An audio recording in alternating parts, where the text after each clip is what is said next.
الحمد لله رب العالمين والصلاة والسلام على أشرف الأنبياء والمرسلين وعلى آله وصحبه أجمعين. اللهم صل على سيدنا محمد النبي الأمي وعلى آله وسلم تسليما. السلام عليكم ورحمة الله وبركاته.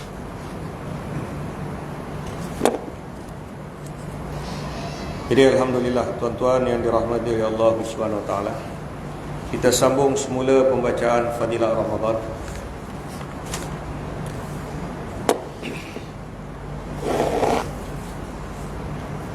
Di dalam kitab Ruhul Bayan.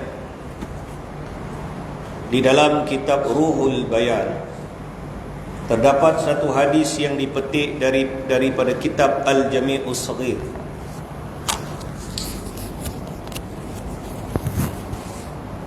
Di dalam kitab Ruhul Bayan terdapat satu hadis yang dipetik dari kitab Al-Jami'us Saghir oleh Al-Imam As-Suyuti rahmatullah alaih, dan kitab Al-Maqasid oleh Al-Imam Sakhawi rahmatullah alaih. Hadis ini telah diriwayatkan oleh Sayyidina Abdullah ibn Umar radhiyallahu anhuma. Kata Sayyidina Abdullah bin Umar radhiyallahu anhuma bahawa Nabi sallallahu alaihi wasallam telah bersabda, sentiasa terdapat dalam kalangan umatku 500 orang yang terpilih dan 40 abdal. Apabila ada sesiapa yang meninggal dunia daripada kalangan mereka, maka terus ada orang lain yang menggantikan tempatnya. Para sahabat radhiyallahu an bertanya, apakah amalan-amalan mereka yang khusus? Baginda Rasulullah sallallahu alaihi wasallam menjawab, mereka memaafkan orang-orang yang zalim, berbuat baik walaupun kepada orang yang melakukan kejahatan, dan mereka bersimpati serta berbuat baik terhadap orang ramai dengan rezeki yang telah dikurniakan oleh Allah Subhanahu wa taala kepada mereka. Maka telah diriwayatkan di dalam satu hadis yang lain bahawa Nabi sallallahu alaihi wasallam telah bersabda, sesiapa yang memberi makan kepada orang yang lapar, memberi pakaian kepada orang yang telanjang, dan memberi tempat bermalam kepada musafir, maka Allah Subhanahu wa taala akan melindunginya daripada huru-hara pada hari kiamat. Jadi Nabi sallallahu alaihi wasallam bersabda, sesiapa yang memberi makan kepada orang yang lapar, memberi pakaian kepada orang yang telanjang, dan memberi tempat bermalam kepada musafir, maka Allah Subhanahu wa taala akan melindunginya daripada huru-hara pada hari kiamat. Jadi siapa yang memberi makan kepada orang yang lapar? Ini hadis ni dia secara umum. Hadis ni hadis umum. Tetapi tahukah kita ni ada lagi ganjaran yang lebih besar daripada ni, iaitu ganjaran seorang lelaki yang memberi makan kepada isteri dan anak-anak dia. Itu lagi besar pahala. Kadang-kadang kita baca hadis ni umum. Hadis ni dia galakan umum. Maknanya nak bagi galakan kepada orang yang ada lebihan harta. Kita kerja, sebagai contoh, keluarga kita ni dia mungkin perlukan perbelanjaan sebulan 2,000. Kita kerja, kita meniaga, kita dapat pendapatan 5,000. Jadi 2,000 tu untuk keluarga kita. Kita ada lebihan lagi 3,000. Jadi 3,000 itulah kita belanjakan untuk orang. Kita sedekah untuk orang luar. Nak sedekah orang makan buka puasa, nak bagi orang makan, nak sedekah belanja beli pakaian. Jadi kadang-kadang ada orang dia salah faham kan. Dekat luar dia belanja banyak, dengan bini anak dia kedekut.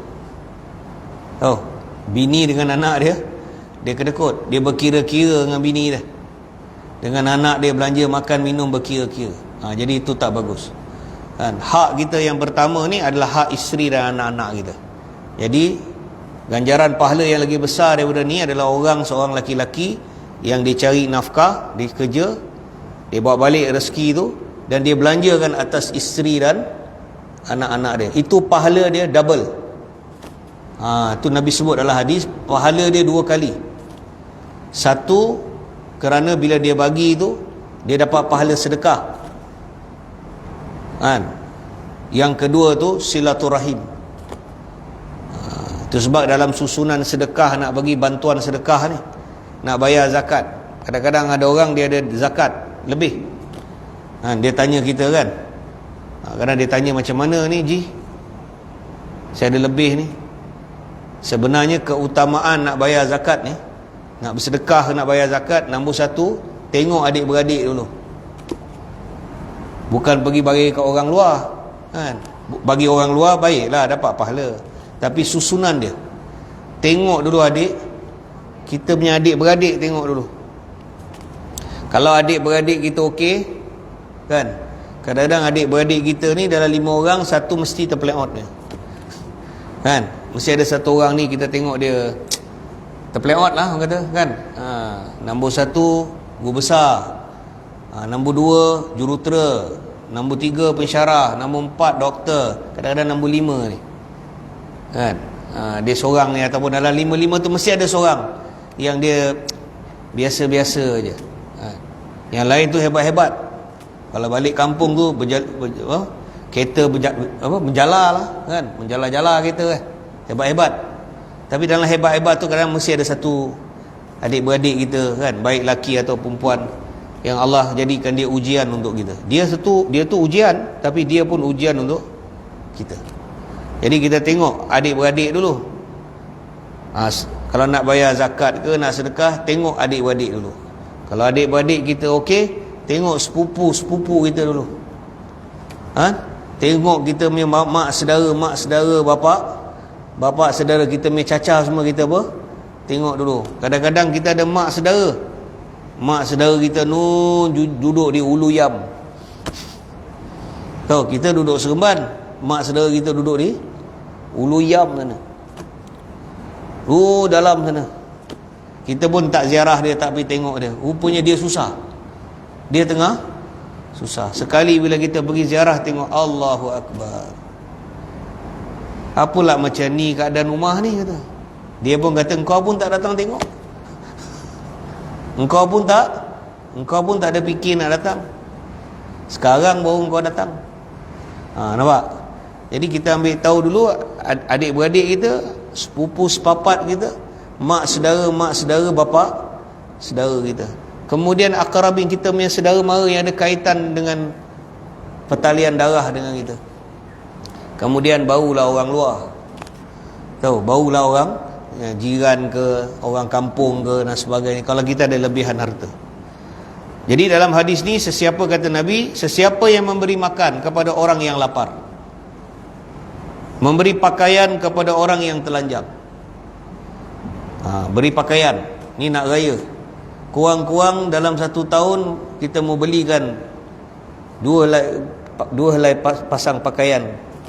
Mau beli baju setiap tahun, beli 1 baju baru untuk isteri dan anak-anak kita. Jangan lokek, jangan kedekut ini kan tukar tayar kereta sport rim macam-macam tukar kan. Bukanlah salah pakai sport rim kan, tapi kereta banyak kali, aksesori banyak sangat belanja, tapi nak beli baju untuk bini dengan anak, tak ada duit. Jadi kita kena tahulah mana keutamaan. Jadi bila datang raya nak puasa ni, setahun sekali belikan dia baju raya kan, baju isteri kita belikan, anak perempuan kita, anak lelaki kan, kita belikan. Kalau kita ada kemampuan, kita belikan. Jadi Nabi sebut kepada orang yang memberikan pakaian kepada orang yang telanjang dan memberi tempat bermalam kepada musafir, maka Allah Subhanahu wa taala akan melindunginya dari huru-hara pada hari kiamat. Jadi suatu orang laki-laki, kalau dia jadi orang Islam, dia orang mukmin, dia keluar waktu pagi, dia cari rezeki, dia bekerja daripada pagi sampai petang, dia bawa balik rezeki, dia bawa balik pendapatan dia, supaya keluarga dia dapat 3 benda. dapat makan, dapat pakaian, dapat tempat perlindungan rumah, ada tempat nak berteduh, nak tidur malam. Tahu? Tak kira lah sama ada dia beli rumah tu ke atau dia sewa ke, dia ada satu rumah. Jadi pagi-pagi dia cari rezeki untuk selesaikan 3 perkara ni.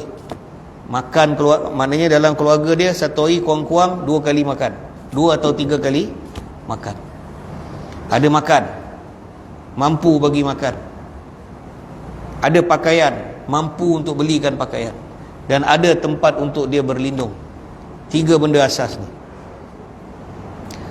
Kalaulah orang biasa kita bagi pakaian, kita bagi makan, Allah Ta'ala selamatkan kita daripada huru-hara hari kiamat, ganjaran bagi keluarga kita makan, pakaian dan tempat tinggal jauh lebih besar daripada ni.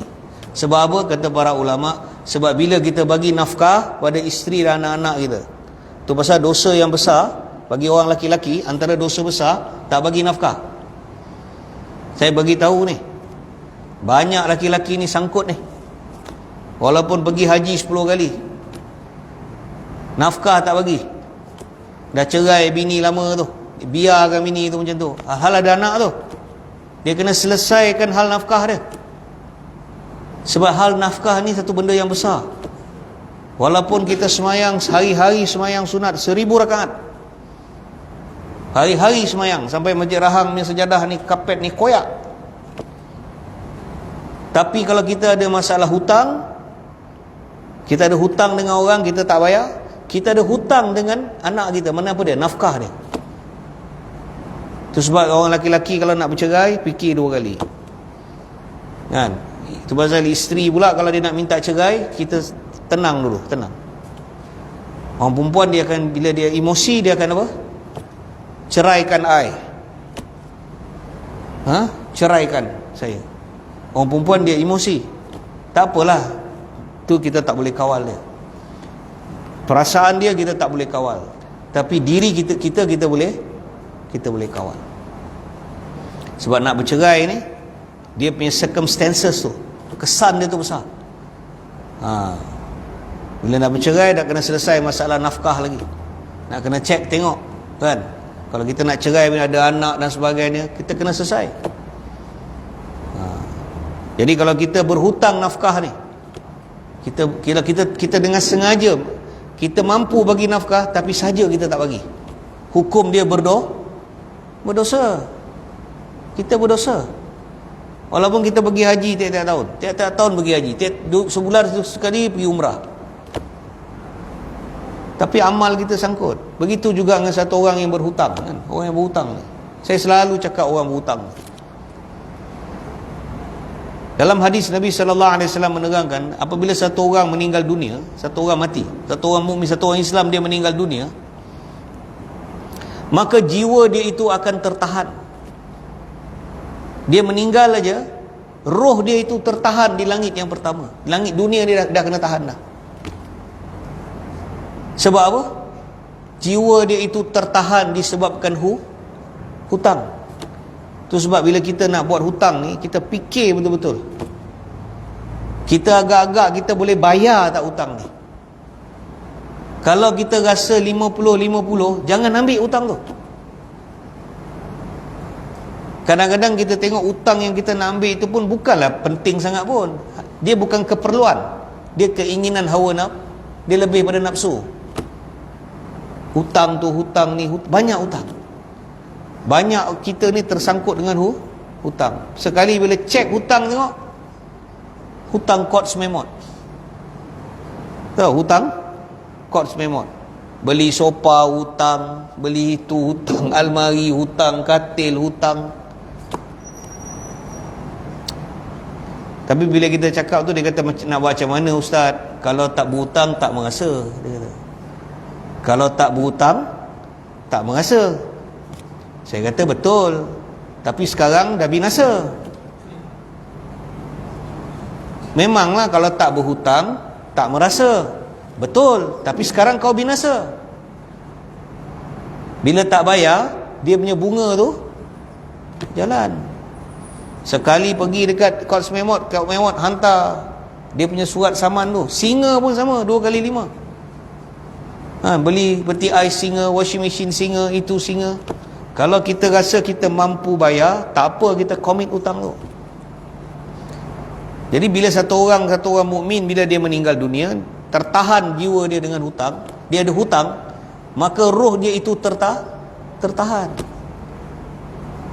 Jiwa dia itu tertahan. Melainkan ahli keluarga dia menjelaskan hutang dia.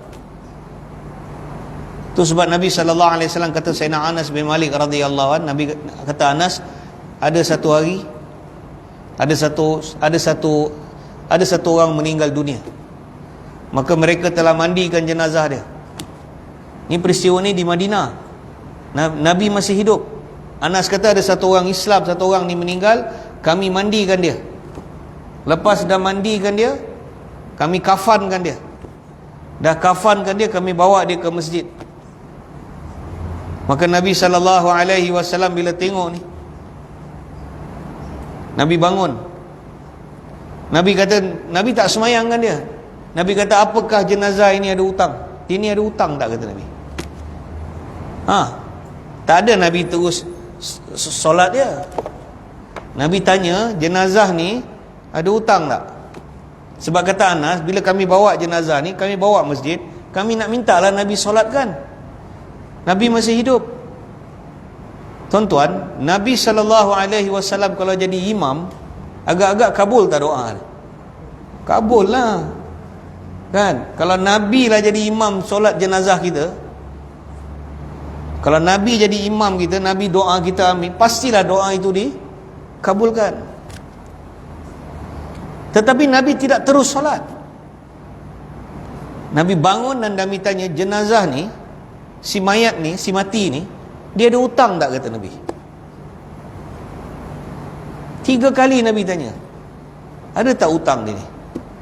Kerana Nabi kata, sekiranya jika dia ni ada hutang, aku tidak akan solatkan jenazah dia. Melainkan ada di antara kalian yang mengambil tanggungjawab untuk apa? Selesaikan hutang dia. Maka bangun satu laki-laki, dia kata, ya Rasulullah, dia punya hutang saya settle. Abang Sulaiman? Bangun sahabat tu kata, ya Rasulullah, saya ambil tanggungjawab. Kalau dia ada hutang, saya apa? Tuan-tuan boleh jumpa saya. Barulah Nabi kata, solat. Nabi kata, baru solat. Jadi saya tanya tuan-tuan, hutang ni kecil ke besar? Besar. Itu baru hutang. Itu hutang kita dengan orang. Kita ada hutang dengan isteri dan anak-anak kita. Kalau kita tak bagi sebab apa? Antara hukum, kenapa berdosa? Kerana kita sebagai suami, bila kita tak cari nafkah untuk anak isteri kita berdosa. Sebab apa? Kita telah membuka pintu kemiskinan, kita telah membuka pintu kefakiran, kita kita yang bukakan pintu isteri kita meminta-minta ke orang. Picakar yang mari terima. Tahu? Isteri kita jadi macam peminta sedekah. Sekarang bolehlah kita cakap lain sebab bini kita kerja. Sekarang bini banyak ke? Bini banyak kerja. Bini pun ada pendapatan. Tapi dulu-dulu kebanyakan orang bini tak. Saya rasa mak-mak kita semua tak kerja, kan? Biasanya mak-mak kita dulu mana ada kerja. Mak-mak kita semua dulu memang duduk rumah, memang suri rumah tangga. Bapak kita je kerja cari makan, satu orang kerja, 10 orang makan. Abang Sulaiman? Betul? Kalau bawa kereta lembu pun, mana acu? Akhtar Rasul mana? Acu tu. Berapa orang adik-beradik dia? 11 orang. 11, 10, 11. Arwah bapak dia dulu bela lembu. Dekat Tempangan tu bapak dia bela lembu. Satu orang yang bapak dia bela lembu. Petang bapak dia akan angkut tahi lembu tu, bapak dia masuk dalam kereta lembu. Bapak dia bawa lembu tu masuk dalam ampangan, gedung lalang. Bapak dia jual tahi lembu tu. Tu jam Bapak dia jual tai lembu untuk apa? Baja. Dia naik atas kereta lembu tu jam acu ni semua kecil lah kan, tapi bapak dia satu orang kerja, 10 orang makan. Anak 10 orang, campur dia 11, campur bini dia 12. Dia naik atas kereta lembu tu, jale jahar ki. Tahu? Dia naik atas kereta lembu tu, dia pukul. Dia berapa? Celok. Bah, dia kata. Bapak dia rajin. Satu orang cari bapak. Acu, akhtar Rasul. Tapi kalau dia satu orang mukmin, bila dia cari nafkah dan dia bagi isteri, anak bini dia makan. Tetapi kalau dia lepaskan tanggungjawab tu, dia berdosa sebab apa? Bini dia tak ada pendapatan. Jadi akhirnya dia membukakan pintu kemiskinan, dan dia telah membukakan pintu kefakiran dan pintu meminta-minta. Nanti bini pergi kat saudara nak pinjam, telefon orang ni nak beras, telefon orang ni nak pinjam duit. Sebab apa? Suami tak bagi, berdosa. Berdosa. Jadi satu hutang kita dengan orang, satu hutang kita dengan ahli keluarga. Jadi orang laki-laki berhati-hati. Jadi balik kepada riwayat ini, maka sesiapa yang memberi makan, kata Nabi sallallahu alaihi wasallam, sesiapa yang memberi makan kepada orang yang lapar, memberi pakaian kepada orang yang telanjang, dan memberi tempat bermalam kepada musafir, maka Allah Subhanahu wa taala akan melindunginya daripada huru-hara pada hari kiamat. Kemudian Hadrat Yahya Al-Barmaki rahmatullah alaih telah menghadiahkan kepada Hadrat Sufyan At-Tauri rahmatullah alaih sebanyak 1000 dirham setiap bulan.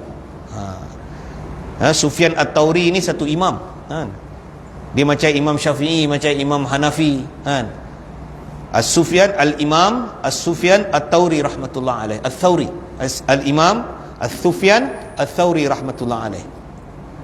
Dia antara imam-imam mujtahid, kan? Imam-imam besar. Dia macam Imam Hanafi, Imam Syafi'i. Dia Imam Sufyan Al-Thawri. So Imam Sufyan Al-Thawri ni, hidup dia ni daripada pagi sampai malam dia mengajar agama je, sehingga dia tak ada masa untuk cari makan, untuk kerja, nak pergi kebun, nak meniaga, nak buka dukhan, nak buka kedai, nak meniaga itu, nak meniaga ni. Dia tak ada masa, Imam Sufyan ni. Sebab daripada pagi, daripada fajar sampai malam, dia sibuk sama ada mengajar agama ataupun menulis. Dia mengajar agama lah. Daripada pagi sampai, dia penuh, anak murid dia ramai. Jadi dia tak ada masa untuk cari keperluan dia. Jadi Imam Sufyan At-Tauri rahmatullah alaih ni, dia ada satu orang anak murid, nama dia Yahya Al-Barmaki. Dan Yahya Al-Barmaki ni satu orang businessman. Dia satu orang korporat, satu orang kaya lah. Maka Hadrat Yahya Barmaki ni setiap bulan dia menghadiahkan kepada guru dia, Imam Sufyan At-Tauri rahmatullah alaih, sebanyak 1000 dirham setiap bulan. Dia bagi diam-diam. Dia bukan bagi depan orang, dia diam-diam bagi. Senyap-senyap, tiap-tiap bulan dia bagi 1000. Kalau hari ni transfer online lah, transfer online.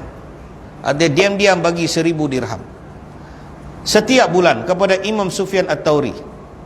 Maka dan setiap malam, guru dia Imam Sufyan At-Tauri setiap malam selalu berdoa di dalam sujud dia. Imam Sufyan pula tiap-tiap malam bila dia bangun tahajud, setiap kali sujud aja, bila dia nak doa, dia mesti doa untuk Yahya Barmaki. Dia akan doa untuk anak murid yang bagi dia 1000 dirham sebulan, diam-diam bagi ni. Maka dia selalu berdoa dalam sujud dia. Apa dia doa? Imam Sufyan Al-Tauri kata, ya Allah, Yahya Al-Barmaki ni, dia telah menyempurnakan segala keperluan duniaku. Imam Sufyan kata, ya Allah, Yahya ni dia tiap-tiap bulan bagi aku belanja makan. Aku sibuk daripada pagi sampai malam, aku mengajar agama, aku nak meniaga, aku nak cari itu, tak dapat, tak ada masa. Nak bawa teksi pun tak boleh.